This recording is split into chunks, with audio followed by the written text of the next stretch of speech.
Enrico Vespucci, l'orgoglio del Made in bandiera del Made in Italy, sta facendo un percorso che la porterà lungo diversi oceani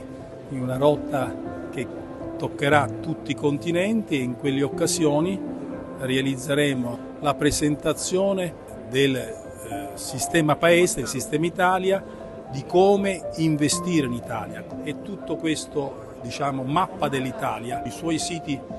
produttivi con i possibili insediamenti sarà illustrato in ogni tappa perché presenteremo al meglio le occasioni di investimenti in questo paese che è tornato ad essere attrattivo in Europa, secondo gli osservatori, il paese che ha la migliore performance di crescita in questo momento, è il paese che è considerato più affidabile e stabile all'interno della nostra Europa.